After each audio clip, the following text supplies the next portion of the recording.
So today is Friday the 13th.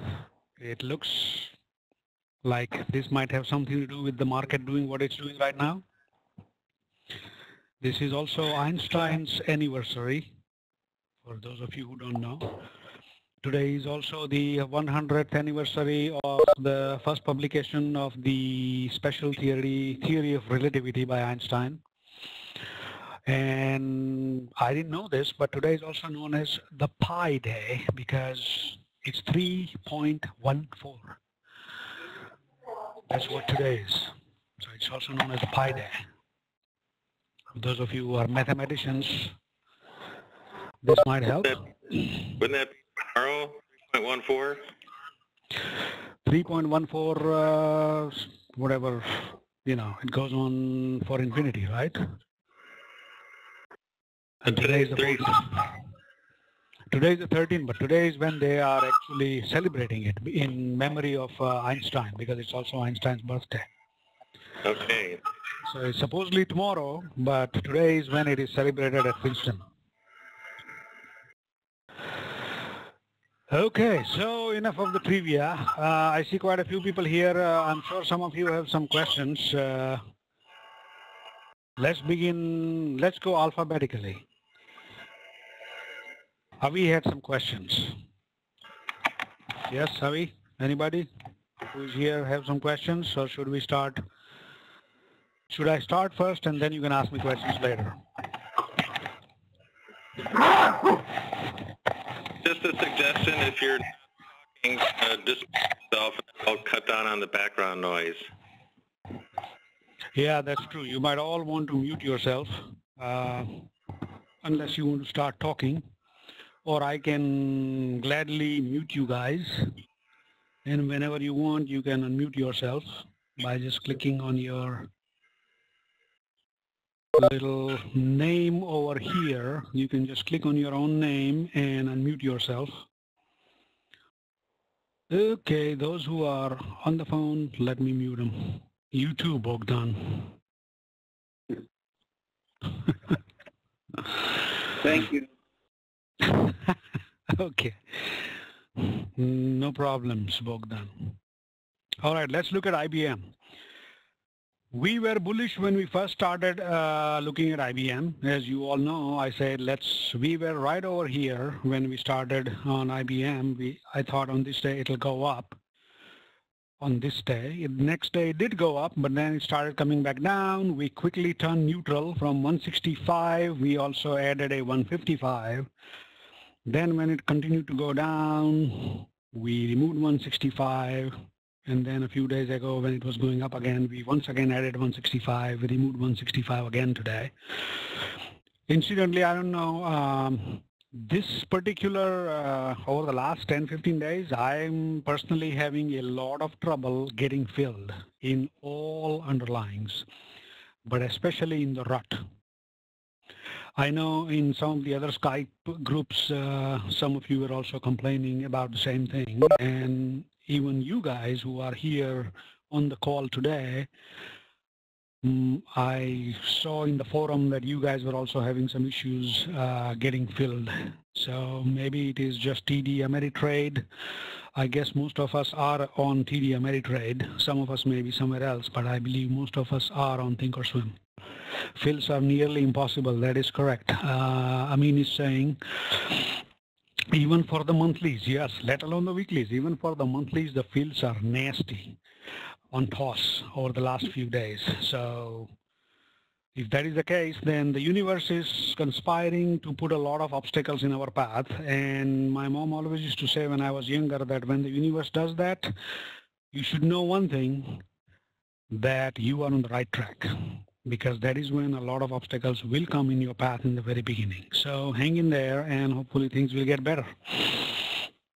A lot of people are actually talking with the TOS guys, and somebody saying, oh, Vijay is saying he's on IB, which is Interactive Brokers, and they are difficult there as well. So maybe it is not the broker, maybe it's the back end at SIBO or one of those things, one of those places which is having some issues.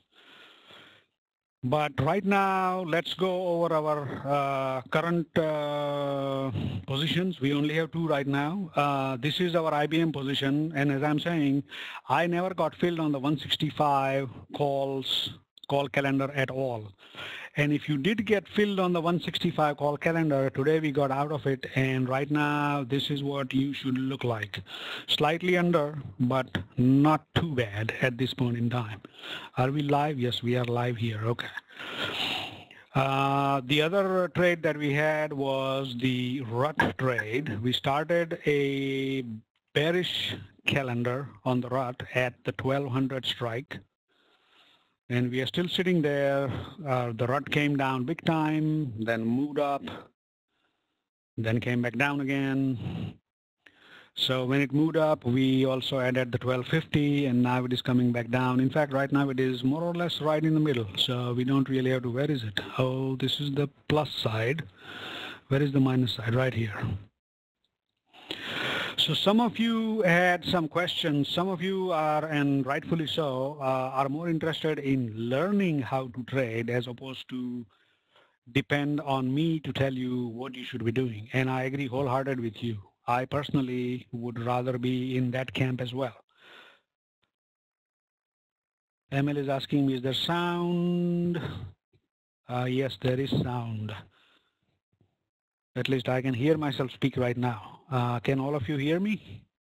Most of you at least can hear me. Okay, that's good. Okay.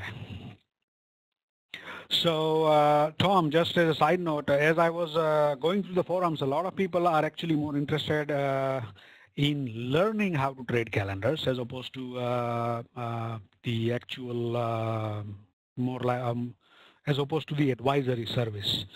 So I am personally fine in setting up something for those of you who are actually more interested in learning how to trade as opposed to hearing me tell you what to do or what not to do.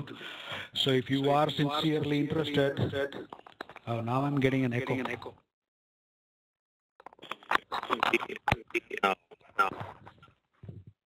Okay. Yeah, I'm still getting it. Okay, somebody has their... There we go. I think that's it. Yeah, okay.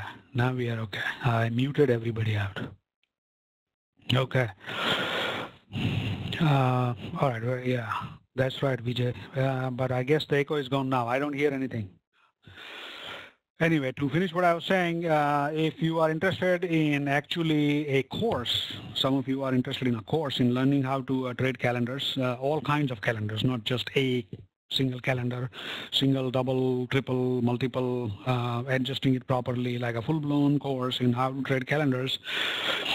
Feel free to send an email to support at Capital Discussions, and if there is enough interest, then we will, sort of diverge and do that as well.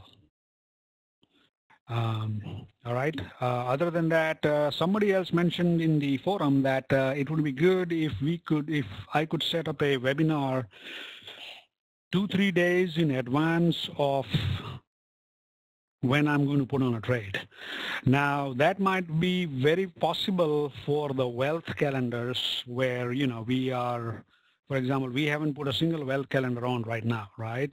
But if we were to look at, say, if we look at the charts and say what is looking good right now, though actually right now with the walls, oh look, the VIX was up by plus 1.26. Now it is up by only 71. Okay, very nice.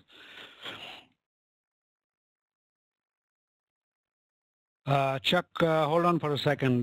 Chuck is asking me a question, but before I answer that question, let me finish what I was saying. And right, so for the wealth calendars, it might be okay for me to, oh, come on, what is happening? Why is my machine behaving as if it is an old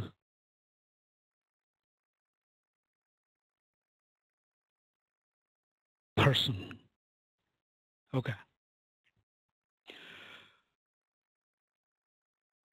So what was I saying? Yeah, for the wealth calendars, it might be, you know, if on a weekly chart I see something happening and I say, let's talk, and then maybe this Friday we will put on a trade. That might be very possible. But for the income calendars where we are literally looking at a signal, like for example, assume today is ZLR in IBM. So today I might actually say, you know what, let's go with another put calendar. Trying to set up a meeting to tell you guys about what IBM or some of the underlying look like. By the time we meet, by the time tomorrow morning comes around, this particular signal may be gone. So I can actually try and anticipate some signals and say, hey, look, this is what is happening. Like, for example, in IBM, we are getting a ZLR. On the other hand, we are also getting what is called an HFE, which means prices could move back up. And depending on that, let's do either one or the other. So if you guys would very much like that, then if I see something, again, I don't look at too many underlyings, which is, you know, I mean, which hopefully makes me think that I should be able to handle this. Because if we are looking at like 3,000 underlines, just looking at all the charts itself would be a little weird right now. Okay, so the Russell futures are now only down by $2.50. Interesting. Right, so now besides that, let us look at the question that Chuck was asking. Greeks look good for your RUT double calendar. Would you expect the PL to be better with 9 days in trade? The PL actually is the way it is because we actually had to adjust. We added a little bit more money in there, and that is why it looks slightly less than before. But also remember, I told you the very first time when we had one of these meetings that in a calendar, you will see your P&L percent and your profit loss itself fluctuate a whole lot. During the day itself, you will actually see the P&L. Literally, if you are staring at this thing, you will see this thing go all the way from 100 to minus 50 within like 20-30 minutes. And for those of you who actually trade calendars a lot, you have seen this. Let's see who is here. Amin trades calendars quite a bit. And he will agree with me that the P&L will go down big time. But if you look at your deltas, you will see that everything is okay. They are not, you know, significantly out of whack, our deltas. But as the market, when the market closes, and if it moves up a little bit, you will find that even though our delta is slightly negative, it will help our position. In fact, it has already helped our position because the RUT was down big time today. Now it is down only by $4. So you're right, the RUT is doing well. By the way, we have more than 9 days. We have 18 days to expiration for our short strikes. We already rolled our 1200 RUT literally on the next day after we got in. Remember, in case you remember, Chuck. Amin is saying happens on the RUT a lot more. Yes, that's very true. On the RUT and SPX, you will see your P&L fluctuate a whole lot.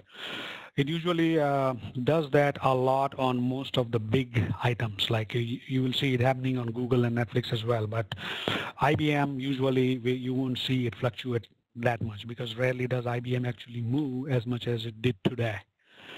Look, IBM is down by 4 and so is the RUT. RUT is a $1,200 stock. And it went down by about $4.60. IBM is a mere $154 stock, and it still went down by $3.62. And I said this is very rare. But lately, IBM has been a dog. It is now in the Guinness Book of World Record right after Bethlehem Steel as the worst performing company ever. Okay, Chuck is saying when he said 9, it meant 9 days in the trade. Yes, 9 DIT, days in trade, and DT, days to expiration, are different. No problems, Chuck. So any other questions? I believe some of the questions that I saw in the forums, some concerns that I saw in the forum, I already talked about that. which is why I asked Avi if he had a question. I'm not sure if it's the same Avi here who is also on the forum, because the one who is in the forum, I don't know his last name. Here there is an Avi, but he also had some questions. And Jim Anderson is asking, okay, why did we wait until price hit the break even on the upside to add the second rut calendar? I thought the adjustment would be made at halfway between the short strike and the break even. In this case, the rut the reason was purely technical. And guess what? Had we not put on the 1250 call calendar, today would have been a great day, right? Because today the rut went down all the way to 1220. Of course, now it's back. In fact, let me see. I have the, where is the rut right now? The rut is now back to 1231.98, but it was down all the way to 1220. But again, it would have been good had we not put the trade on, but I mean the adjustment on, but based on the technicals, I waited a little bit longer, but we did finally put the adjustment, and right now the rut is right in the middle of where of the tent itself, where we prefer it to remain for the next few days, which I doubt that it will. But remember, I did mention when we are going to adjust again, okay? Now that we have a double calendar with the strikes at 1200 and at 1250, if either one of the strike gets hit, so if it reaches 1250, we get out of this side, and if it goes down and touches 1200, we get out of this side. I'm hoping that it'll just remain between the two, and this T+0 line will keep on moving. In fact, we can see right here that if the rut remains where it is right now over the next couple of days, if it remains here by Monday evening, we will be up by about 6%. If it still doesn't move too much by Tuesday, we will be up 8%. If it continues to more or less remain within this range of 1236 to 1220, we will be up by 10% on Wednesday. Greg is asking me, hold on, before that Avi is saying something. Hold on. Oh, that's quite a few questions. Okay, well, I guess you guys don't want to get on the phone and ask me. You prefer to type, so I will have to read it slowly. Okay, could you discuss the reasoning about the call calendar while IBM is going down instead of using put? And your thoughts on Amazon weekly and daily.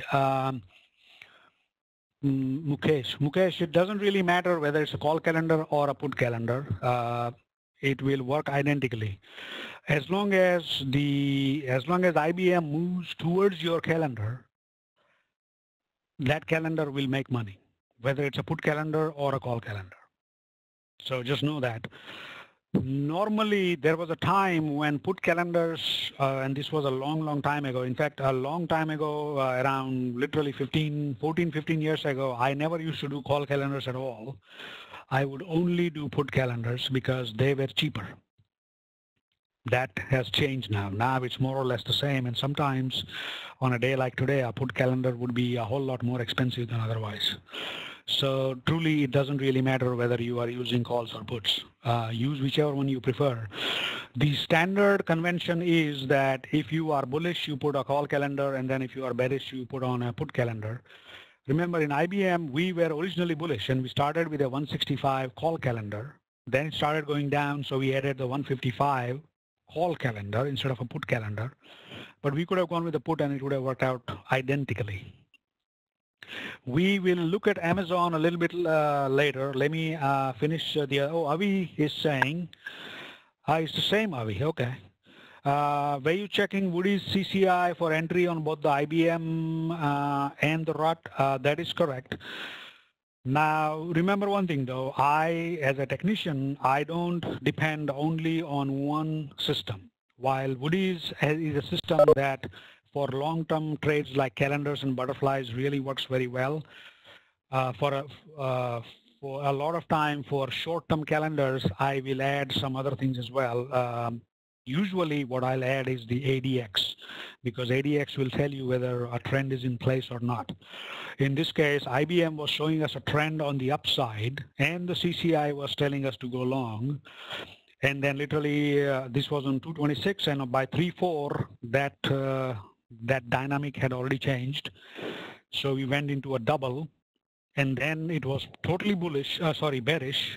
So we got rid of the 165, and we were now plainly bearish. And CCI is showing us a bearish in both the RUT and IBM right now. Somebody saying, Greg is saying, can you run through the RUT trade from the start through the adjustment? Sure, we'll do that. Emily is saying, what is the profit target? The target usually is between 15 and 25%. But remember, I told you one thing, a lot of us, and I too, I must confess, when I began this thing 15 years ago, I had very flexible rules and very rigid profit targets. I wanted my 20% come hell or high water. The market will not let you succeed if you go around with that mindset. So now my rules are more or less rigid, but my target is flexible. But usually,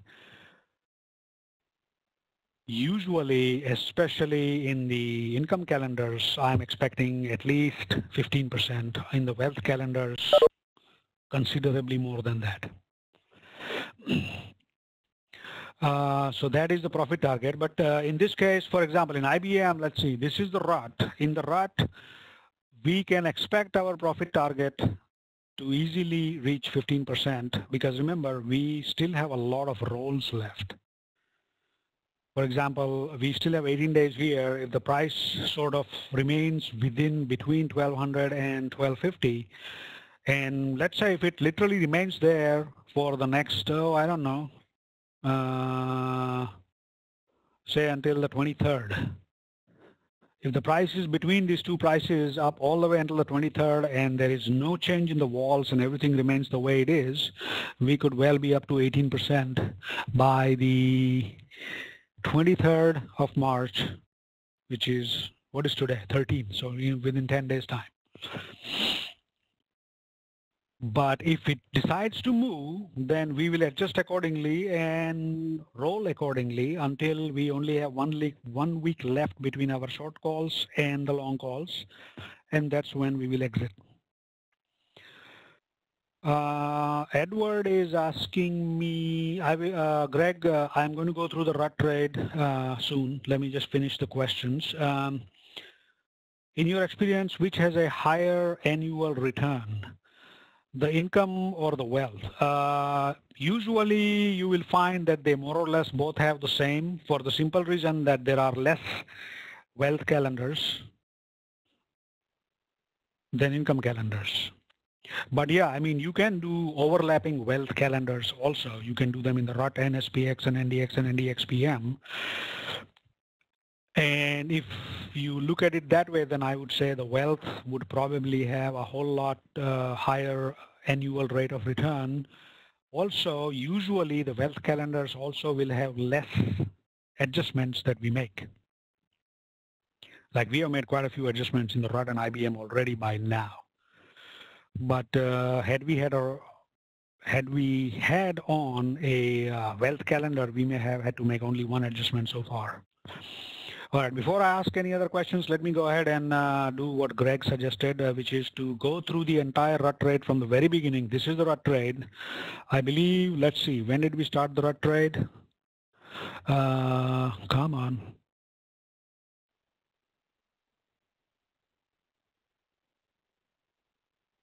I say trade, here we go, 3-4. Started the trade on 3-4, so let's go to 3-4.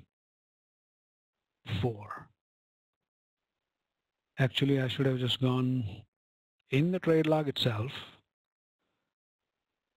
And what time did we put the trade on? Let's see. Come on, 9:38 a.m. Go to the selected date and time. Okay. All right, so around this time, 9:35 it says here. So yeah, this is around the time that we placed the trade. And the trade that we placed was the 1200. We bought the April 1200 put 44 days out, and we sold the March 15 monthly March put for, I mean, we sold this for $8, and how much did we buy this one for? $19.50. So that was our initial cost. Then we literally, let me just go to the next adjustment so you see what happens. The next day, I believe at this time, the market had moved up almost close to our adjustment point, break-even point, not even adjustment point, the break-even point. And we rolled this from the first month to the next month. Now remember, we saw, I don't even know how much did we sell this for, $9. It went down to $5 when we had rolled it, sold it for $7.80. This roll resulted in us getting some credit. First of all, this short call made us some money by losing its value, and then we rolled, and that made us some money as well. As you can see, it says that we have $592 in realized P&L. This will not show up in your TOS platform. It'll just show you the existing position graph only. It won't show you whatever you have already made. So this is what we did literally the very next day. Then I believe we did this on Thursday, March the 12th, which is yesterday. We decided to do what? What did we do yesterday here? Did we move further out? No. Hold on.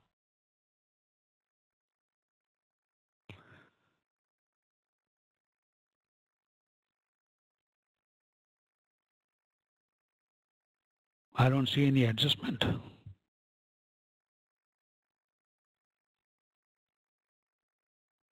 Let me see. Still a single calendar, March 12th.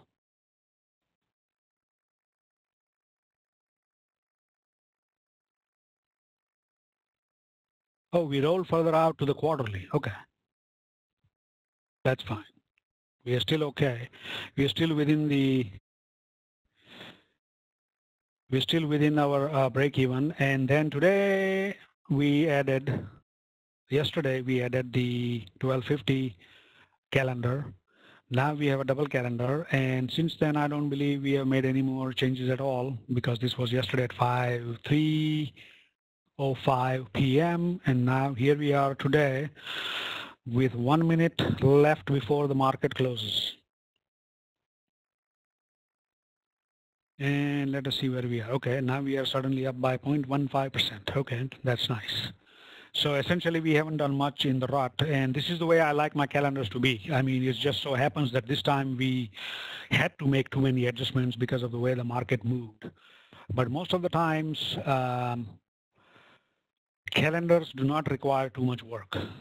In fact, that is the reason why I like calendars. Look what happened. Literally, it went from 0.15 to 3.95 in like 20 seconds. So somebody is asking me what calendar requires more work. Come on, Bogdan. You are not as lazy as I am. You should be okay with doing some work. All right, so I answered the question of which is a higher annual return. By the way, Edward, just as a side note, don't go with what you perceive as a higher rate of return. Go with what you enjoy and understand well. You will find that you will end up making more money down the line if you actually understand and enjoy doing what you are doing, which is why a good janitor, being a good janitor is actually a much more satisfying job than being a bad CEO, or being a CEO and not really liking it too much. So profit target, so Chris is asking which one has the higher annual rate of return, but just to answer your question specifically, it's the wealth calendar. Now, Edward is again asking, if technicals are strongly in one direction, will you turn the calendar into a directional trade instead of a neutral trade? Any time. In fact, I usually prefer to start the calendar as a directional trade and then end it as a neutral, as we are doing in the rut right now. And if it again suddenly takes off in one direction or the other, it'll be back to a directional calendar. Definitely. Which, again, Bogdan is saying, which calendar requires more work? That will depend on the market conditions. In the market conditions that we have right now, where the rut, as I said, the rut was down more than 1.5 standard deviation, and now is only 0.46 standard deviation down. When things like this happen, you have no choice but to adjust more and more for the express purpose of not losing. Remember, the first goal of trading or investment, as Mr. Warren Buffett says, is don't lose money. And the second rule is never forget rule number 1. So while we have put $2,636 in the trade, our first goal is to not lose money. Our second goal is to try and make at least 10-15%. And as you can see, suddenly we are up by 6.6% after hours. Well, actually, the rut is still trading. It will trade until 4:15 p.m. So we are 6.6 in the rut, and we are 12% in, I think we are 12% in IBM, 13.92 in IBM, okay?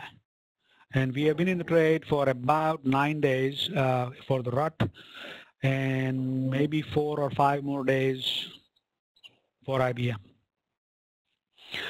Okay, so next question, when and how you know to diagonalize the calendar when the trade is going away from the strike? I will get to that, Mukesh, in a second. Emily is asking, you adjust once you see a technical signal? I adjust once I see a technical signal, or if I'm very close to my break even. Sometimes, having slightly more faith in the technicals, mainly because I've just used the same system over and over for a very long time. I may give it, like for example, in the rut, it reached our break even and moved slightly beyond that when I said let's adjust. But whatever I do, our goal is to not lose. Number 1, remember, and then to see how much we can make. Next question is, a market move is expected with the FOMC meeting next week. Should we close before or ride it out? I personally ride it out. Remember, what we will actually be doing, one of the things that I may not have mentioned or may have forgotten to mention, normally people who have known me for a very long time know that this is what I do. See, we are starting out very small. We are starting out with 2-3 calendars. Like, in IBM, we spent no more than $1,400. Over here, we are spending only $2,600. But it doesn't matter whether you start out with $300 or $3,000 or $30,000. As you start making money, you start peeling off, scale out. So as soon as our P&L in IBM reaches, say, about, it's already at 13%, I'm waiting for it to go to 15. As soon as it goes to 15, out of those 3 calendars, we will take one off.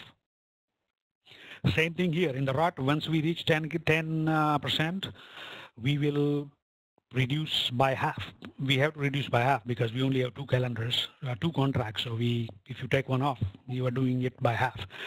But even if I had 20, I may not reduce it by half, but I would still take some off. Like maybe 3 or 4 calendars I would take off because I just made 10% in 10 days. Make sense?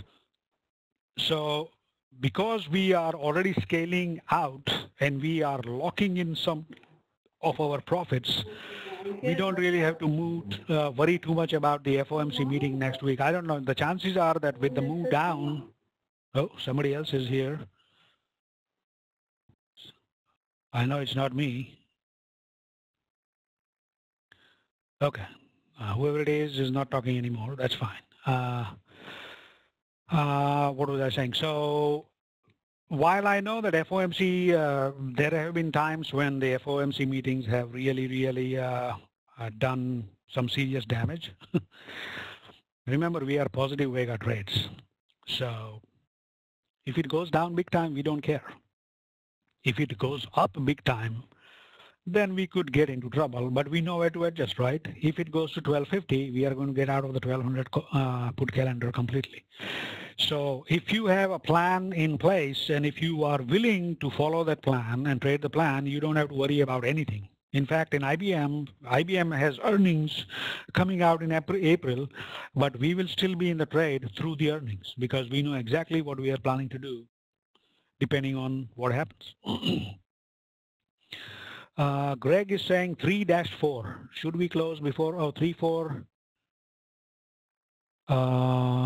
What is 3-4? 3-4, is it the date? Greg? Okay, I'm sure he will answer the question. In the meantime, let's go to the next question. I was answering the start date. Oh, sorry, start date. Yeah, we started this, the rut trade on 3-4, correct. Next question is simple question. What is the account size for this model wealth calendar? The account size that we are starting with is just $25,000. But for example, the trade that we put on in the wealth calendar won't be as small as these two trades. It'll be probably a combination of these two trades. So we may start by putting on something which will be a total debit of maybe $4,000 or $5,000. And the planned capital may well be about $7,000 or $8,000. Definitely not more than 10. Yeah, makes sense? Okay, so then roll put, then buy calendar. Yes, that is correct.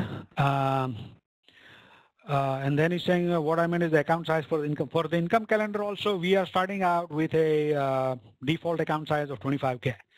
But you can, I mean, as I said, I'm putting on trades that are only like, $2,000, $2,500 or $1,300. And you can always, of course, if I say 2 contracts, you can always go with 1. It doesn't really matter. You can actually do it percentage-wise. So you just tell yourself that I'm going to do 50% of whatever Himanshu says and do things accordingly. And it should still work out. In fact, that's how I used to do when I first started out a long time ago. Mukesh is saying, could you discuss the LBR Smart ADX indicator and how and when you use it? No. At least not today. Someday, from what I understand, quite a few of you showed some interest in some technical analysis. Initially, we were just going to do the Woody CCI, and now essentially Woody CCI is, it's out there, and you can ask as many questions as you want. But with the ADX, I use it literally in a very systematic way, the same way that I use the CCI. I mean, literally based on what the ADX does and how it does it, I will say, okay, it's time to go long or short in whatever underlying that I see it on. So it's like literally an entire trading system. So I don't think I'll be able to finish that in like 5 minutes. But normally ADX tells you the trend strength. And if the strength of the trend is very strong, then it's going to continue in that same direction, and that helps you be more directional than you could be otherwise. In other words, if you have an ADX confirming your CCI, I usually go with a directional calendar. If both of them are flat, I go with an at the money neutral calendar. But either which way, it's always a calendar that I start with. Again, Edward is saying, just to confirm, you are showing a paper trade that is entered 15 minutes after the alerts. No, these are live trades in my account. But I also started doing the same thing in a paper trade as well. But these are not done 15 minutes. I usually, yes, I will enter the trades, meaning the live trades as well as the paper trades after I send out the alert itself. That way, nobody can say that I'm trying to push myself in front of you guys. So as you move the market up, I get moved up, In other words, I don't want you to think that I am one of the market analysts for these big companies, which is what they do. You know, they'll ask you to buy something, and then as soon as you buy, they are the ones doing the selling on the other side. So to confirm, you are half right. I am showing you a trade that is entered in a paper trade as well as in a live account, as well as in this options analysis software, so that I can actually show you what we did and how we did it, and I can see where we have to adjust or not adjust. Okay, so then in regards to the wealth calendar, do you close the trade earlier than the income calendar? Heck no. The wealth calendar, our shorts are literally 55 to 75 days out. So not only will we remain in there for a long, long time, but as we come closer, we will then roll between those 2 months, we will roll over to the weeklies should the need arise. So the wealth calendar will actually remain, the days in trade could well be 60, 70, 80 days. But along with the risk that we are taking by being in the market that long, we are also expecting a much greater reward of anywhere from 20 to 30, 35. I think the highest that I have gotten in a wealth calendar is like 56%. It was a great trade. And then later on, I mean, usually I do the wealth calendars only in SPX, RUT, or NDX, but I'm looking at some stocks as well. I remember my original IBM triple calendar trades could very well be considered in a way a wealth trade, because the trade literally lasted for like 5 years. I mean, I was in IBM for 5 years, literally. I didn't get out. I would literally roll the long calls and puts to further out months, but I would never get out of it. So if you are interested, we can do one of those trades with a small amount of money as well. It's pretty good, and that actually will give you a great opportunity to actually learn exactly what I do. And then, you know, I mean, you just need 3 or 4 underlines and you can just keep on doing the wealth trades in those, and then you don't have to do anything else. So do you place standing limit orders to close at a % profit, especially for those of us who work for a day job?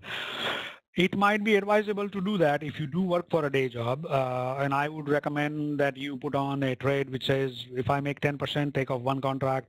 Once I reach 15, take off the next one and let the last one ride, assuming that we have 3 contracts on. If you have 10 contracts, then it's up to you. Take 2% off, you know, take 2 off at 5, 2 off at 10%, 2 more off at 15%, 2 more off at 20%, and let the last 20% ride until you make it.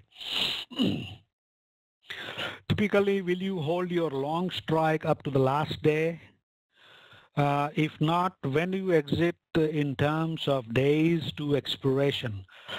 Well, days to expiration always is always for our short calendars. So at least that's how we are using it here. Okay, DTE is always, in this case, our DTE in the RUT is literally, where are we? We are 18 days from expiration. I personally do not like to be in the trade in the last 1 week, specifically in the RUT, because trying to get filled is getting to be a pain in the butt.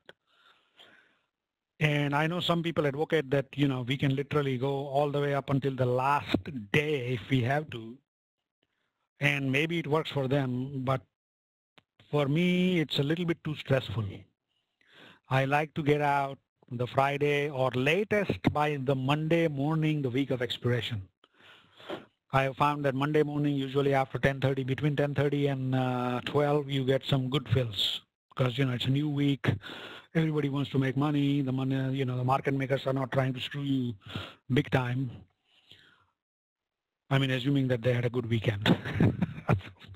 If not, then they are ready to screw you and you may not get good fills. But again, it's just my personality. Remember I said I am type Z personality. I like to do as little as possible.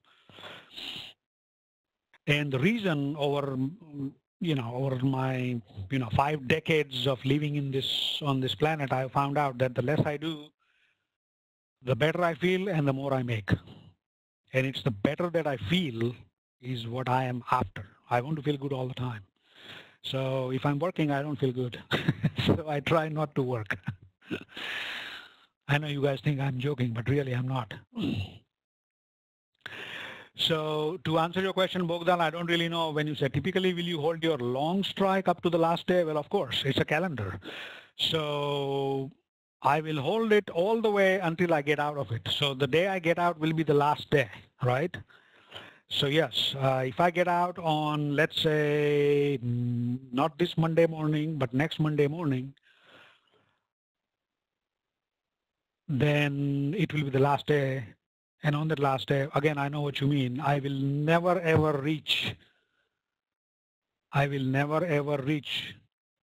where the trade is 2 days away from expiration for my long calls or puts. Never ever. Unless we get out of the short, and I think that FOMC or some of these other macro events is going to move the market big time. But since I don't really know whether it will move or not, chances are that I will be probably looking at my ADX indicator to see if it is giving me a signal or not. However, if I remove the shorts and have only my 2 longs here, then I just converted my calendars into a long strangle, right? And that is a completely different trade altogether and managed in a completely separate way. But we have now 2 days to expiration. Why would I even bother to have a strangle on 2 days from expiration? It's a loser's game doing that. Unless you do it on CMG the day before earnings, in which case you could become a millionaire in like literally 4 earnings seasons. Edward is asking, can you put the income and wealth calendar in the same account? Sure you can, as long as you yourself don't get confused. You know, I can then send out, let's say we have an income calendar in SPX, and we also have a wealth calendar in SPX. And then I send out a adjustment for the income calendar, and you by mistake do it in your wealth calendar. Then you and you alone are responsible for that.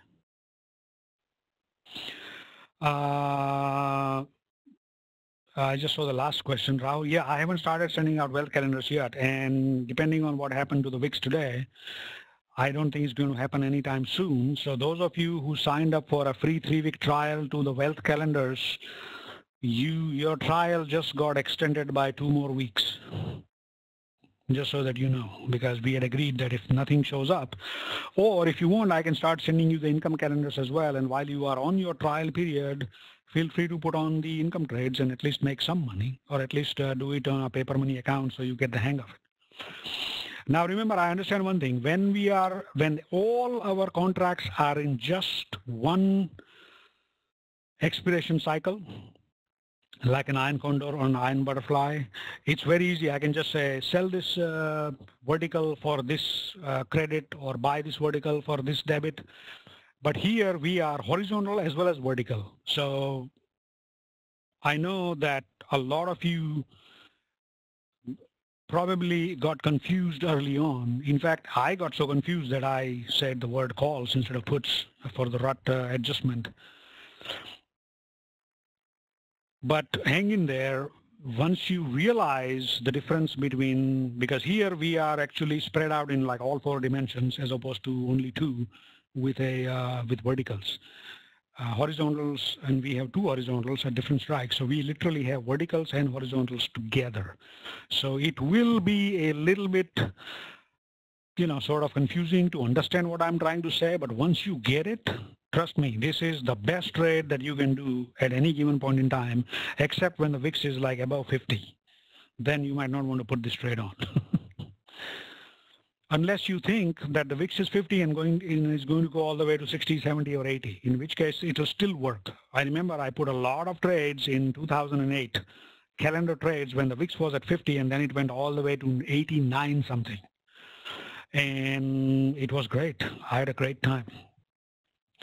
So yes, you can put both of them in the same account. Do you look at the intraday technical or daily technicals for adjustment? I usually look only for daily technicals. Remember, looking at intraday technicals literally translates into a lot of work.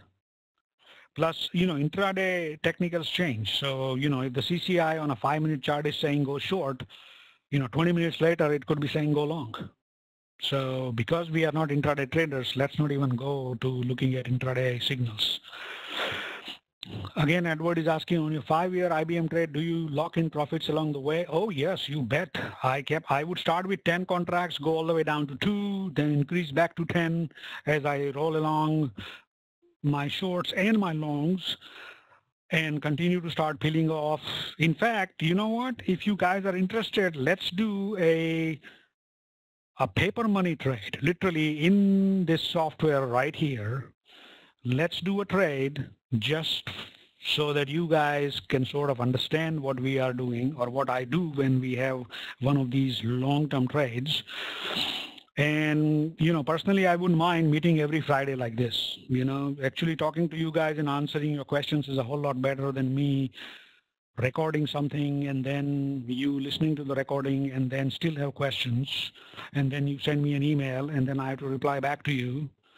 So that's a lot of work for all of us involved, but just coming online face to face like this and answering your questions would actually be a whole lot better for everybody. In fact, this long-term trade that I'm talking about, we can actually literally do a back test. We can go back in time. You can pick any stock that you want, and we will see how it works out. And as I show you what I'm doing, you will understand how to adjust down the line as well. Because remember, I would actually like you guys to learn how to do this. Fine, you can be part of the advisory as well, where you are trading the big kahunas like the RUT and SPX and everything. But who knows, I could get hit by a bus tomorrow. I would rather that you know what to do in case such a thing does happen. I hope it doesn't happen. I'm touching wood right now, but should it happen, at least you will know what you are doing and not really get into a panic situation. So Bogdan finally is asking other questions. When you say calculate rate of return,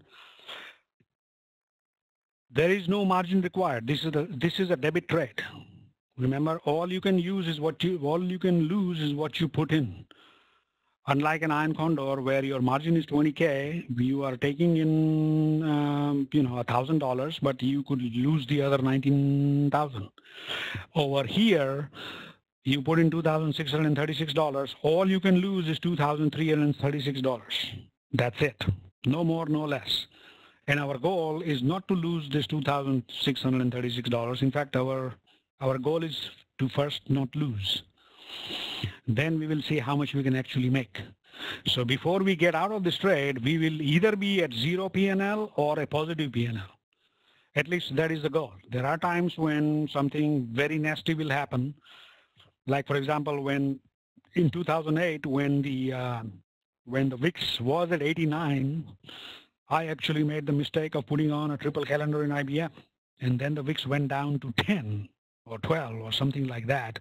In 1 month, it actually went down from 89 to like 25. And even though IBM moved in the direction that I wanted it to move, I still lost my full 20%. But live and learn. Again, I was under the impression that if the VIX is going all the way to 89, maybe it'll go to like 100 or more. So in this case, and actually somebody asked me a question about how I am going to, when and how do I convert it into a diagonal. Now, when I do that, yes, Bogdan, to answer your question in a slightly more elaborate way, when we convert a calendar into a diagonal, for example, here I am at 1250. If the prices move down big time and we were to say buy this 1250 call back and go to 1240 and sell 2 more for a bigger credit. So we now just took in a credit of between 850 and 1280. So we took in a credit of $4.30. So 430 times 2, which is close to $900, actually $880 that we took in as credit. But look at what it did to our margin down here. Come on. The margin down here went up from 2,636 to 3,780. That's because of this spread between the 1250 and the 1240 times 2. In this case, we are going by how much we made on margin, but rarely will this will be a temporary, we will be in a margin mode only temporarily. Eventually we'll go back to a calendar, and therefore by default, the ROI is for a debit trade is always calculated on your total debit. All right, so you held the SPX 2050 to today, final day. Yeah, but it was a VP ride, but I hope it was a happy ride. Rahul is saying, have you started sending out calendars yet? No. Can we change the time? What time? Oh, you mean this time? The time on Fridays? I won't mind at all. What time is good for you all? In fact, I would prefer that we do it because usually on Fridays, I mean, today was a different day, but usually on Fridays after like 12:31, not much is going on in the markets. And summer is coming, and in summer, it's even less is going on in the markets on a Friday evening.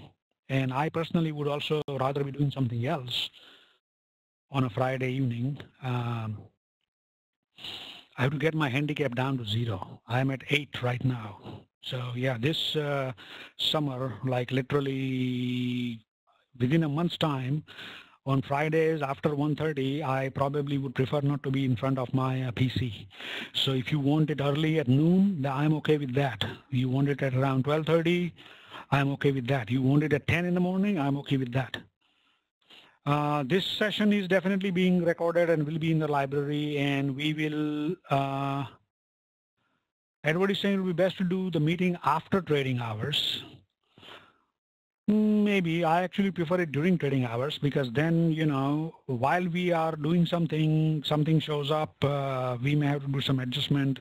Or if I'm showing you this long-term IBM kind of trade, if the market is open and we have an ongoing trade, then we can actually make adjustments. But again, you know, I mean, why don't you guys go to the forum and sort of just say, you know, this is good for me, this is good for me, and then this being a democracy, we will go with a time that all of you are okay with. I mean, in general, somebody saying, Bogdan is saying 4 p.m. EST doesn't work. Oh, so sorry, Rahul is saying 4 p.m. doesn't work, but he's saying that to Bogdan. Avi is okay with every Friday. Rahul is saying noon is okay. Dan is saying after the close is better since we still may be actively trading. Dan, after the close, you want to be actively trading at 3:30 p.m. on a Friday evening? Well, I mean, if you are making money doing that, more power to you. Personally, my definition of actively trading is actively monitoring the situation, but not really trading, unless the need arises that I have to do something. Can we get the recording? Sure. 12:30 or 1 p.m. is good for Rahul. Edward is saying after hours. Agree with you about during market hours. So how about meeting right after the open? Then when it slows down around noon EST, I'm okay with that. How about a different day of the week? Jim is saying Friday is, actually that is true. Friday in the summer is like getaway day. That actually is true. I mean, we can do it on Thursday at noon if you want. I'm okay with that. Oh, Dan is in on the Pacific time. That's why. Oh, so you would prefer it to be after 1 p.m. So you are actively trading until 1 p.m. Okay, well, so you, but right now you are the minority, Dan. Lynn is saying, I'm having some difficulty understanding precisely which option expiration period you are referring to in your messages. Okay, that's a great idea. In fact, let me show you something, Lynn. What I'm doing right now is this. For example, this is the live account, okay? This is the live account. And this is the trade that we have right now. This rut is a different rut. This is not our rut calendar. I had some other trade here, so I did not put the rut, but this is our trade here. So now suppose, Lynn, that it is time to roll this 155 call calendar, not the whole calendar, just the short 155, this -3, 155 to the next week, right? So what I do is I will go here and I will say create a rolling order. So look what it does. It says go from March 4 to April 1. So then I do this. And then what I do is I will actually copy this trade and then I will send it to you. So what you need to do now, again, this you can do only if you are in Thinkorswim. So in Thinkorswim, what you can do is you can take the trade that I just, for example, let me go into damn it, where is, one sec, let me get to Notepad++, which is my favorite editor of all time. Okay, we'll just go here. I'm going to paste this. See, this is the trade that I just copied over, and I'm putting into the email that you receive, okay? All you have to do is take this trade from the text message or the email, say copy, go back to your position. So now assume that there are no positions here at all, right? So I'm in the trade thing over here. You click on this little arrow down here, right? And when you do this, you can actually, okay, where did it go? Is it in the order queue? Okay, is Sam J24 here? Whoever Sam J24 is. There is a way, in fact, I put it out on the forum. There is a whole video which shows you how to take the trade that I give you and literally put it here. Here. You click on this little button over here, the square button which says paste from the clipboard. And as soon as I click here, look what happened. This is the trade that I just sent you.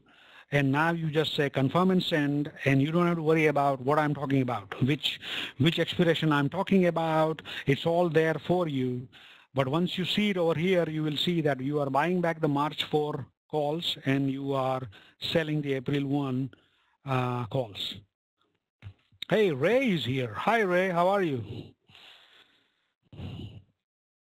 So, Lynn, I hope that that takes care of your dilemma. I know in the old days, we never had weeklies, so we had an entire month to figure out what the hell somebody was saying. But now that we have weeklies, this is much better, where you don't even have to figure out what I'm trying to say. Just copy and paste the damn thing in there, and you are done. So Emil is saying, can you do it at 6 p.m. since I might do some after hours trading? Well, if you want it at 6 p.m., I would rather that you and I get together and trade instead of talk.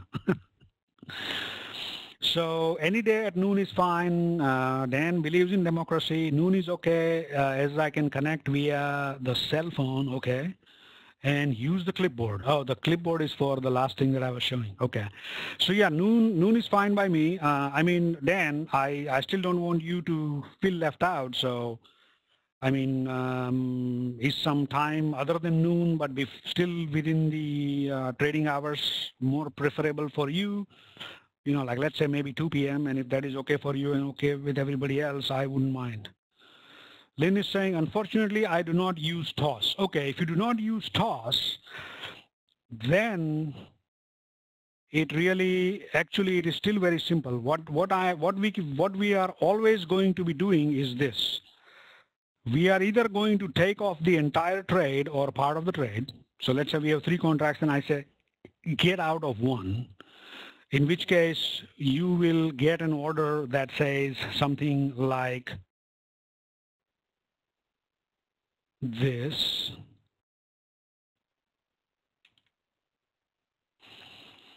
Right, so this will tell you March 4 and May. Now, when you look at the actual trade, you will realize that even in, let's say, Interactive Brokers or well, to be very honest, I shouldn't say in all other brokerage firms, but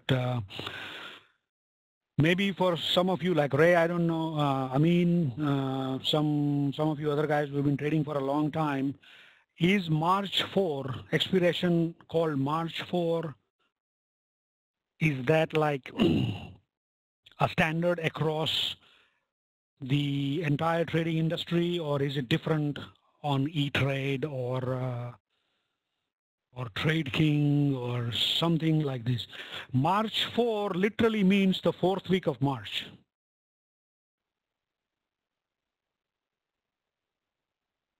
So March 1 is the first week of March. March 2 is the second week of March. There is never a March 3 because the third week is always the monthly. And then March 4 is the 4th week of March. And after March 4, there will be April 1, April 2, then April, and then April 4. So that's a good idea. Oprah is the same, but then trying to get an Oprah into the order over here, can that be done? Probably. I'll have to try and figure it out. Time to get hold of Ron again. But all right, so okay, Lynn is saying something else over here. Here is a copy of what comes through. Okay, sell -1 calendar IBM 100 May 15, March 4, 15, 155 call at 210 limit. So up till limit, literally, okay, sorry, you are not on toss, but had you been in toss from the word sell all the way to the word limit, you can copy and put it in your platform and it'll work out. But that is the real order itself. To close means that we already had this order and now we are closing it. This was already open and now we are closing it. And after doing that part, we are doing something else in this case. Now we are buying 2 more calendars at the 165 call strike.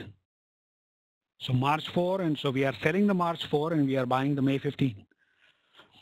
So if you have never traded calendars before, then yes, this will be extremely confusing for you. So I don't know whether what side, whether you are even in the US or not, but every time I send something like this out, and if you want some clarification, you can connect with me on Skype and ask me exactly what you should be doing. Well, different brokers use different standards. Okay, some use the exact date. Okay, so we can work with the date part. So Lynn, maybe what we should do is, who is your broker, by the way? Yeah, that's a great idea. Ray is asking, why don't you paste what your broker order looks like? TM, what is TM? Oh, Trade Monster. Okay. Yes, I used to be over there. I tried it out for a while. It was not fun, so I moved back to Thinkorswim. Though lately Thinkorswim is starting to suck, so maybe I might go back there again. I don't know. You know, I will. Okay, let's do this, Lynn. If you have a real account in Thinkorswim, then by default, you will also have a paper money account in Thinkorswim. So what we can do is one day, and it is very possible that some of you other guys also are at Trade Monster or at one of the other places. So what we can do is we can actually spend one of these Fridays or Thursdays to talk about how to place the same identical trade based on what I send out on different platforms. So Lynn, if you have a paper money account, what we can do is one of these days, or if there's nobody else on Trade Monster, just you and I can get on Skype and I will show you exactly how to place the trades that I send you. No problems. Would it be possible to post the actual filled prices in your class page? I can do that, yes, I can certainly do that. But you really are giving me a lot of work to do. But still, since you guys are pretty cool, I'll do it.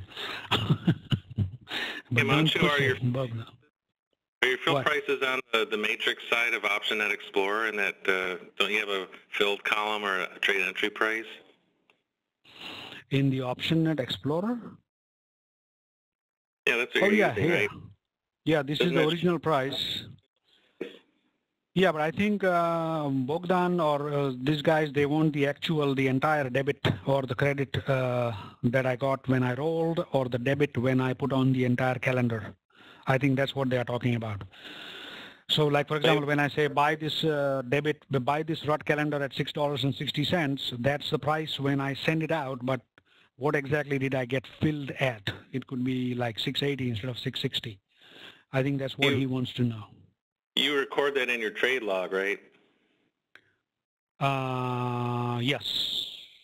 So but again, in my trade log is the only thing that is recorded is, oh, here it is recorded the correct price in this trade log. Yes. So yeah, that's true. I can just send out this trade log. That's a great idea. I can just copy and paste and upload it to the trade images.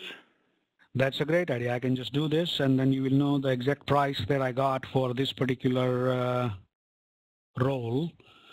See, I got 15 and 8. Oh man, I got a lot. Okay, I can do that. Or I mean, in some way, shape, or form, I will put it out there so that you can know that you were within. Actually, your trade might just be better because I will be placing my trade like 10-15 minutes after I send it out. And yeah, I agree. That would definitely help minimize and eliminate confusion. Dan is saying, what is the 100 in the IBM suggested trade? That's not in the IBM. That'll be in every single trade. That 100 stands for the multiplier, which means that one contract, this is a regular contract. A regular contract, option contract, call or a put is equivalent to, or rather is for 100 shares of the underlying. So let's say if you are trading the mini, I don't know if you know this, but stocks like Google and Priceline actually have what is called a mini contract. Over there, you will see that it's not 100 when you actually copy this trade. So for example, if you go to say Google, okay, Google doesn't have minis, and oh, here we go, Google 10, see, it says 10 and 100. The 10 is 1/10 the price of the 100 the price. This is a regular contract, and actually I believe SPX also had minis, or was it the spiders? Let me see. Weeklies, yeah, no, this doesn't have it. Something or the other has minis. Yeah, see, mini. So the mini actually is not like when you buy one call, normally it is for 100 shares. In the spiders, if you buy a mini for the, let's say, September 15th, which is 189 days from expiration, this call contract is now only for 10 shares, not 100 shares. So when you are learning, using the minis is a great thing because you will lose pennies if things don't go your way. Get it? All right, so yeah, okay, Apple has mini. Oh, that's right, Apple has minis. Oh, and Mukesh, I think you are the one who asked me when would I convert my one of these calendars into a diagonal. I think it was you, but maybe it was somebody else. So now let me show you this. Like, let's say we are right here in the middle, right? Nothing much to worry about. We are in the middle. If it stays here, but now today, as you saw, something really nasty happened.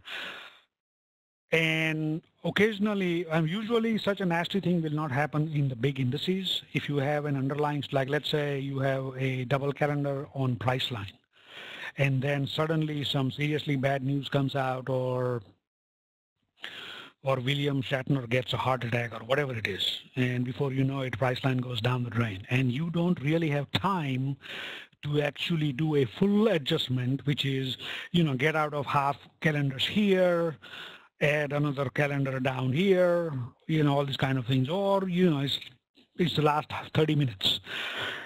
Now that is the time when, instead of adding another calendar over here, the best thing to do is to just buy this back and do this. And suddenly your delta goes from positive to negative. And because the market is moving down, you want your trades to be negative. So now you are okay. This will get filled much faster than the entire calendar on both sides. Then tomorrow morning, if price line continues to go down, you leave this as it is because your deltas will always remain negative, or at least for a significant amount of time. And then when price line stops and comes back the other way, you then just go back to the way it was before and everything is fine. Or on the other hand, price line can go all the way down here somewhere. Literally, it can go down by 300 points, in which case you better just get out of this diagonal, roll this to the next week, and then add something more. But now you have ample time to do that. Yeah, so you don't have to worry too much about it. So okay, my God, I actually answered every single question. There are no more questions. Cool. So you know what? Pick a stock, any stock. Let's start one of those long-term. I'm going to and I'm going to just show it to you right here. What I'm going to do is this. Okay. We will call this. We'll create a long-term. No, actually, let's do this. Very, very long-term calendars. This way, there is no doubt as to which account we are in. We will, yeah, default is fine, doesn't really matter. I don't know, I know a lot of you have questions, so we will just go with $25,000. Oh, sorry. So if you want less than that, well, okay, you know what? Let's just go with $15,000. We'll have a $15,000 account and we will only have one trade in this account, okay? Just one trade in this account where we will put in, I don't know, $5,000, $6,000 in this one trade and then keep it there. Oh, here's another question from Edward. When the index prices moves up and down so much recently, wouldn't it be better to put a calendar on a less volatile stock? Yes, but trust me, the indices actually, the IV of the indices is a whole lot less than individual stocks. Now, let me tell you something, okay? GLD is a stock which has, like for example, spiders. If you look at the spiders, look at that. If you go at least 18 days out, this is the IV of most of the options here, 15.17. And as it goes further out, it increases. You see that? 15.17. Now let us look at, say, IBM. If you go 20 days out, it's 21, which is more than the spiders. If you look at SPX, which is essentially the spiders, say it is 15.16. So spiders and SPX more or less will be the same, right? So, but if you look at, say, Google, look, it goes to 19 and then 24. Well, April will be higher because April is earnings month, and before earnings, most of the IV of most stocks go up anyway. So you would think that stocks are better, but stocks actually have a lot of extra baggage added to them. For example, stocks can move on news and individual news, right?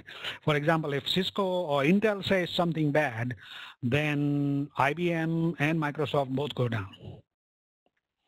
But NASDAQ as a whole won't go down because NASDAQ has got Apple in it and Apple is moving the other way. You see what I'm saying? So now, for example, Google is at 24, but if you look at, say, something like Baidu, right? Look, Baidu 14 days out is at 27.52. Now look at something like GLD. Okay, GLD is 18. This is usually GLD is at 9 or 10. But just as a side note, and because I would prefer that you don't have to go through the same shit that I went through, you would think that GLD, because it's a very low vol stock, calendars will work on it. But I have not had a single, not one single profitable calendar in GLD in my last 15 years of trading calendars. And every year I will put one calendar in GLD to maybe like thinking that this year things will change, but it doesn't. Even this year, my one and only calendar in GLD that I put on has already lost. So that's the reason why indexes are better. But now, on the other hand, there are certain stocks, right? Like say J&J. Okay, look, even J&J is at 16%. That's literally unheard of. But let's say Cisco. Where is Cisco at? 22. What else? CL, which is Clorox or Colgate-Palmolive. Okay, CLX is Clorox. 18. Everything is 18 or 16 or higher. The spiders are at 15. Let's look at IWM. 17. But if you look at any of the stocks in the RUT 2000, I bet you the IV will be higher than IWM. So what is the size of the account that the size of your trades are based on? In the income trades, we have our account size is $25,000. In the wealth category also it is $25,000. But if you happen to have only one account with $25,000 only, you can still trade both the income and the wealth in that one place, provided you don't confuse yourself and adjust the wrong calendar. So somebody's saying, Edward is saying 25,000, but the account that we just opened, just created for very, very, very long-term calendars, this has only $15,000 in it. And just for the heck of it, we will go with Goldman Sachs.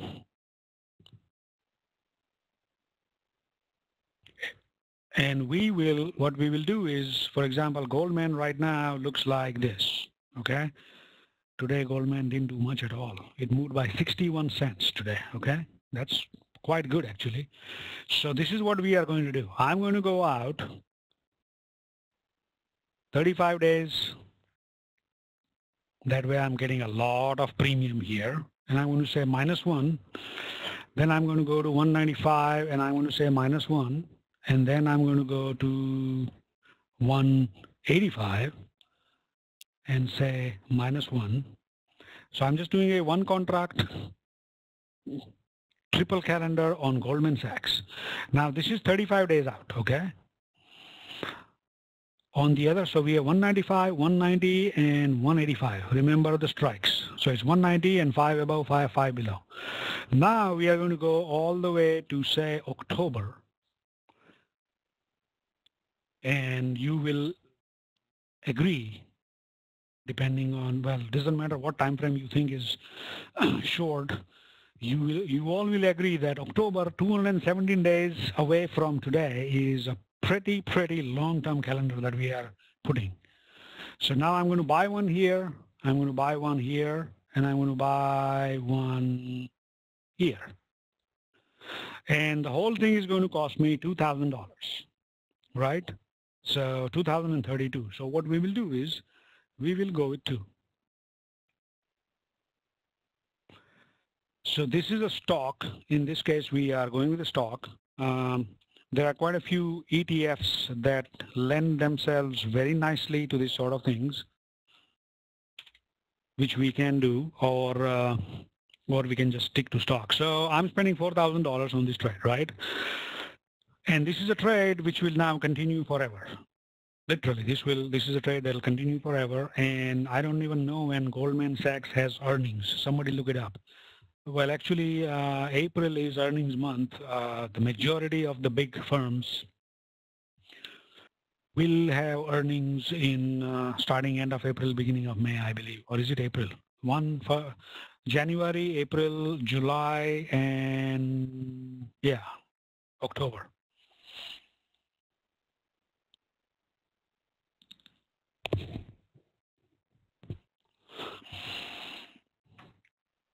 Ooh, I just saw somebody's name, and now I desperately want a brandy. There is a gentleman here with us whose last name is Hennessy.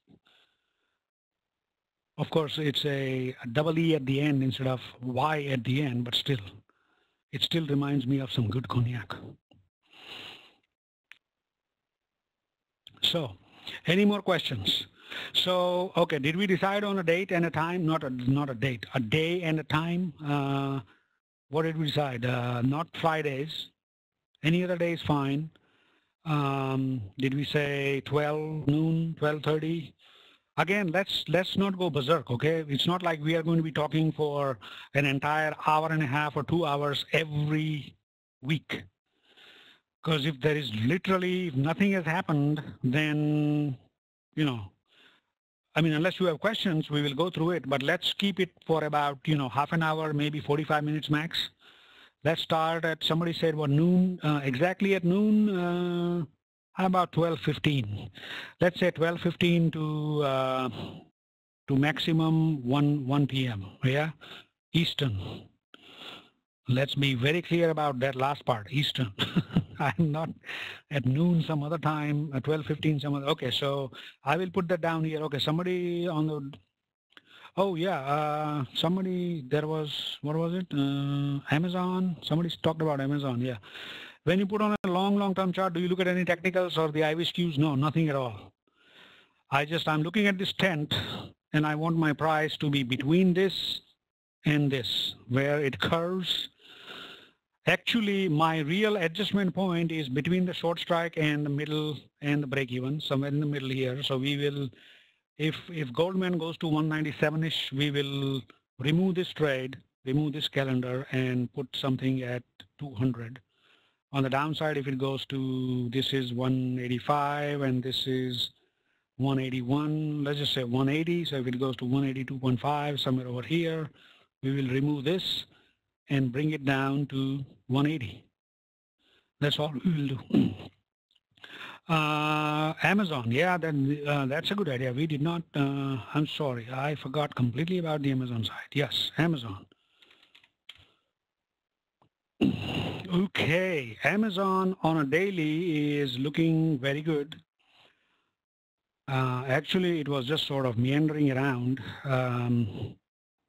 The ADX is falling, but it's still at 35. That means the trend it has sort of stopped for a while. But look what is happening here. CCI is literally giving us a short on Amazon.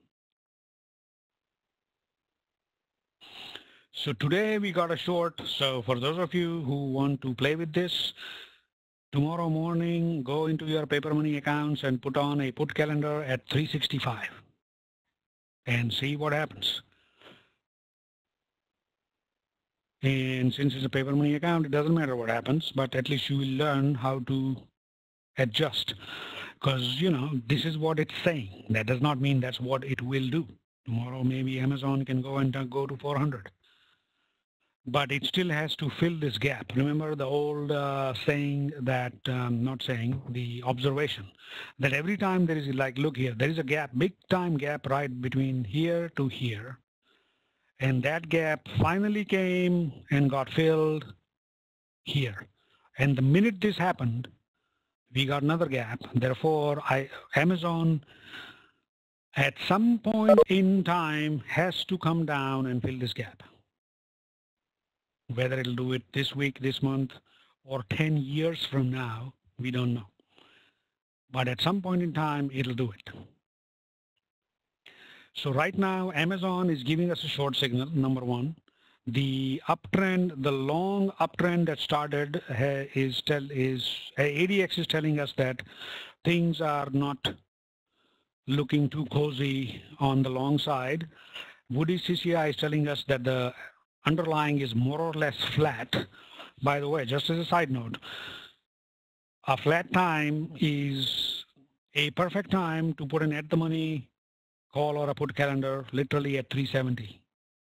So, decide, put one calendar at 365, in some other paper money account, put another calendar at 370, or just start with 370. And then when the time comes, roll, make it a double. And then when the time comes, make it a triple. And then just keep on doing that. So on the wealth calendar, do you close the trade earlier before expiration compared to the income trade?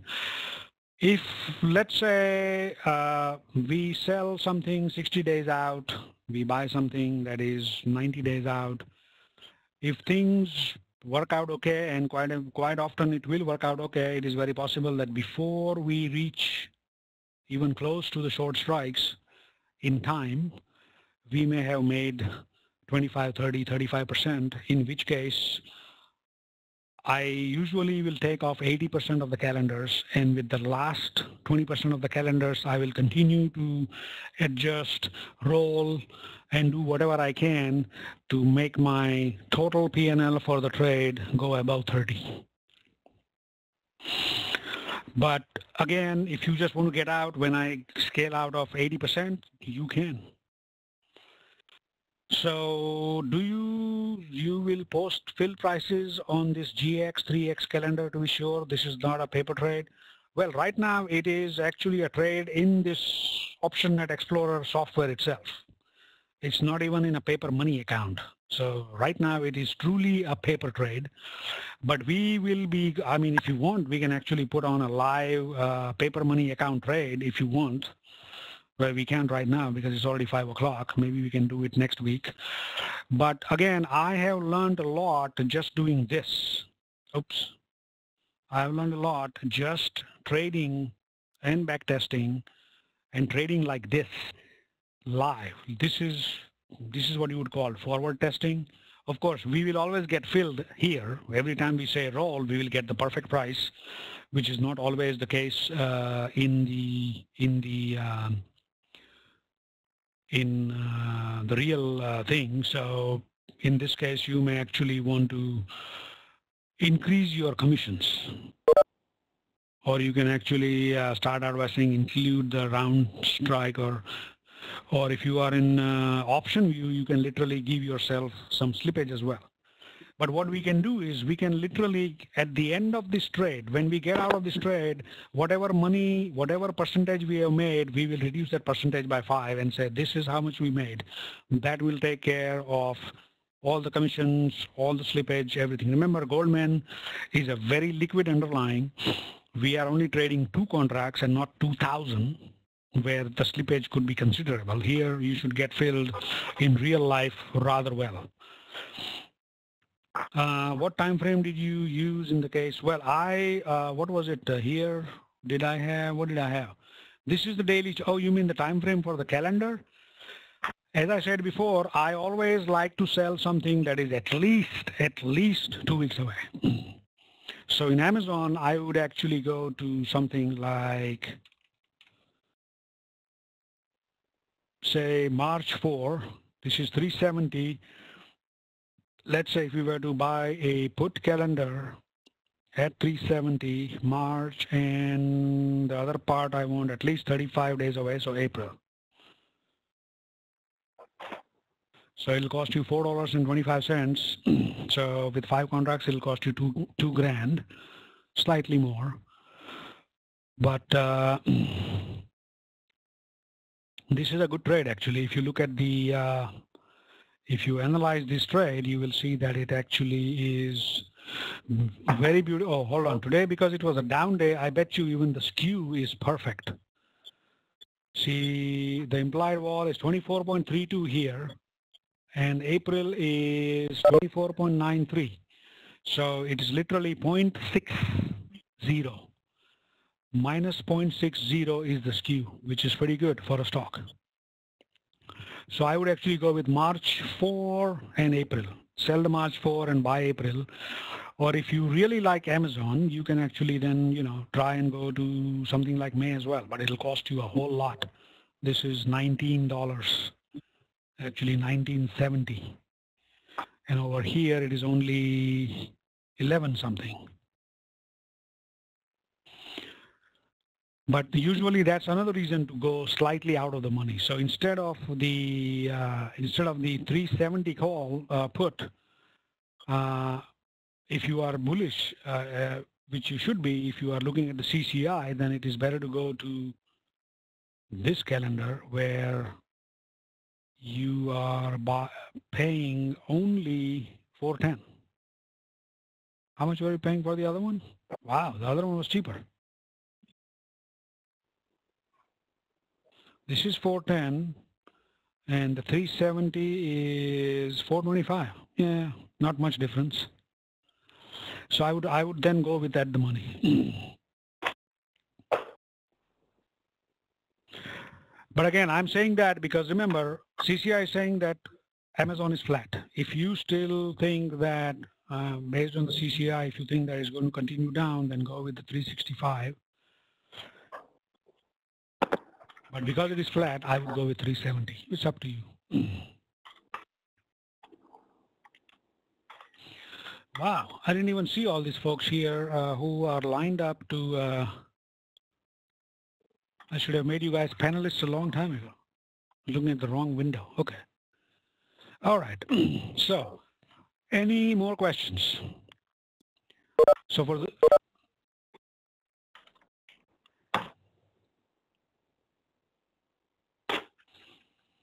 would I enter the trade as one triple calendar? No, never. I don't think you are allowed, you can even do a triple calendar, you can do a double calendar, but I actually prefer, because remember, this is a long-term trade. We are not in any hurry to get in. The price is exactly at 190. So you can literally just put on the 190 trade tomorrow. You can put on the 185 trade if it goes down slightly, or the 195 trade if it goes up slightly. But I actually like this graph. This particular graph actually makes me,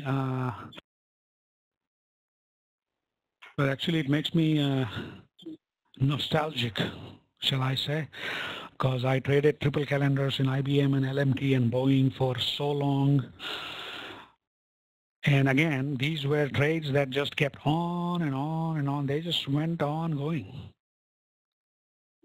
I've done them in XLE, in spiders, but in the spiders, while it's good to have the weeklies, you know, when you roll the weeklies in spiders, you get like 5 cents, 10 cents, 12 cents, 19 cents. You don't really get much premium.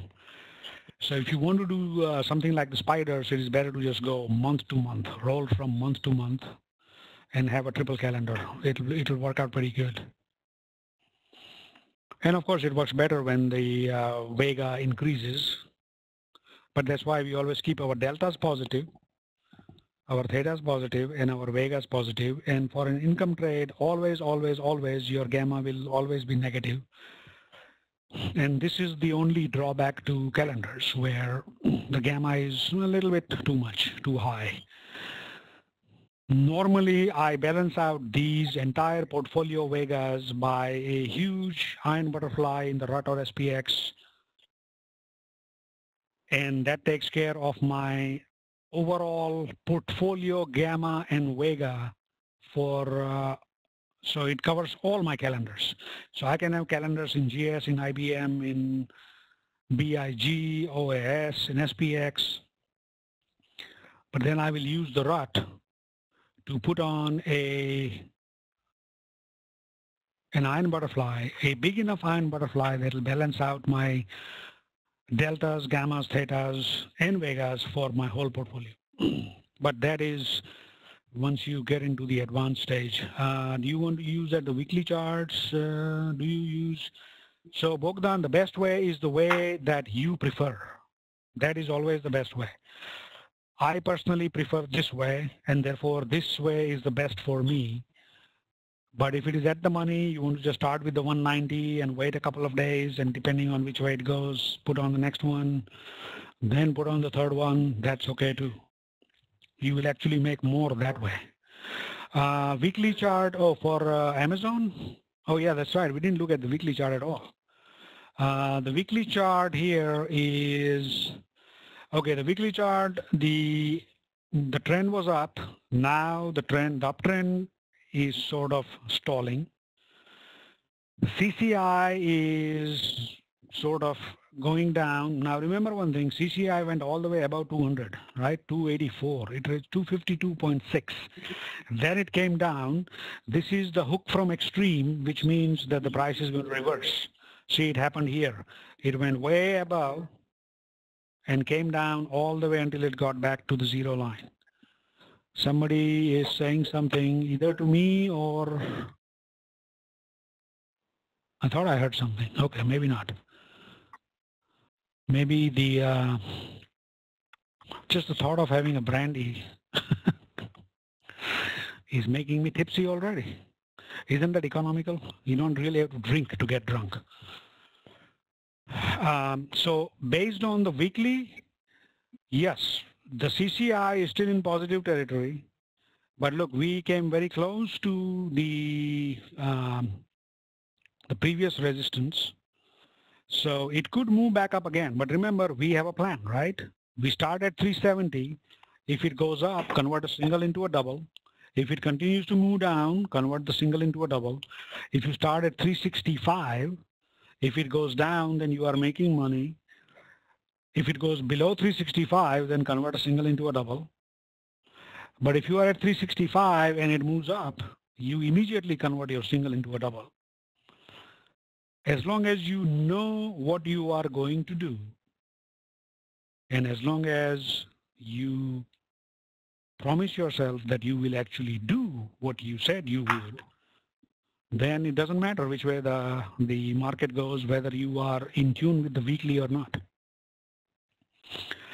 I personally do prefer calendars over diagonals because remember, diagonals occasionally will, not occasionally, all the time, will get you into not pure debit, but debit plus margin. Unless your diagonals are so wide that you are actually taking in a credit, in which case it is pure margin only. Am I making sense? If it's only a 5-point thing, then 5-point wide, then not only are you paying for that diagonal, you also have on top of that some margin, additional margin requirements from your broker itself. So it's like, you know, the worst of two worlds. On the other hand, I have been known to do diagonals on using options on futures. They seem to work much better on futures, at least for me. Again, I sort of have some sort of a inbuilt, what is the opposite of affinity? Disaffinity, misaffinity, whatever, against anything where I can lose more than what I put in. I mean, I will trade iron condors, but in very like 1 or 2 contracts at the most. I will trade butterflies, but 1 or 2 contracts at the most. Even when I use butterflies to balance out my Vega for my whole portfolio, I will still put on a regular debit butterfly, not an iron butterfly. Because for me, somehow, debit trades just seem to work well. It's more in tune with the way normal life is. You pay something for something and then it appreciates in value and you sell it back to somebody else. So, you know, I'm a simple guy and that's what works for me. Anyway, I believe we started at 3:30 and now we are almost close to 5:30. That's 2 whole hours. Well, we already did next week's this week. So I guess we don't have to meet next week at all. After talking about precisely when. So, okay, so let's do this. Thursday, every Thursday at 12:15 p.m., right after 12 noon, so 12:15 p.m. So let me write this down here. Okay, every Thursday, 12:15 p.m. Yeah, so okay, actually let me write this down. 12:15 to 1 p.m. or less, just so that you know. Everybody okay with that? Will Tom send out an updated invitation? I'm sure he will. If he doesn't, I will. This will be, this will be, again, as I said, this will be a generic class. We will continue with this Goldman trade as so that you guys learn a little bit. And at the same time, we will also talk about some other things, like, for example, Lynn is working on Trade Monster, how things work on Trade Monster. Some of you may be on some other platform like Trade King or Interactive Brokers or I don't know, Livewall or Obsidian. That is another one. It's not a brokerage firm, it's just a front end. And if you want, we can have a look at that too. Yeah. EST, yeah, that's right. EST, 12 noon. 12:15 to 1 p.m. EST. All right, so today's Friday. I actually had the meeting early today just so that Tom can take off early, but instead, oh, looks like he has taken off already. Good, good for him.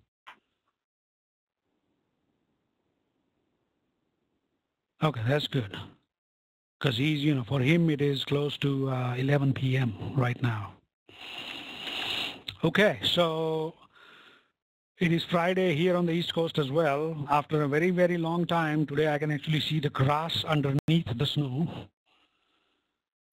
Yes, Robert, Thursday, every Thursday. So Thursday is just going to be my talk day, literally. I'll have this, then we'll have something else, then I have my trading group 7 on Thursdays as well, and then 4:30 it'll be the round table. Thursday is going to be a very, oil rebounds next week? Oh, you hope. Why do you want oil to rebound? I'm very happy with the amount of money I'm paying at the gas station. I actually would prefer to pay a whole lot less than what I'm paying right now. Oh, you are very long. Well, that's fine. Then just keep on selling calls against it.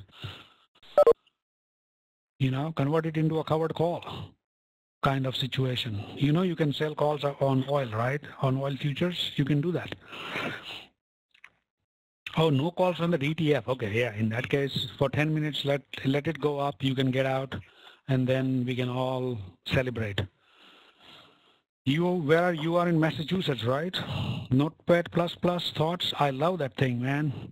I've been using it for so long now. It's just, I don't use the Windows Notepad at all. The first thing I do when I get a new machine is put on Notepad++. Beautiful, beautiful little piece of software. And works, and very good. It has got syntax highlighting for just about every damn. Oh, in Waltham. Okay, cool. I'm using version 6.7 something. Let me see.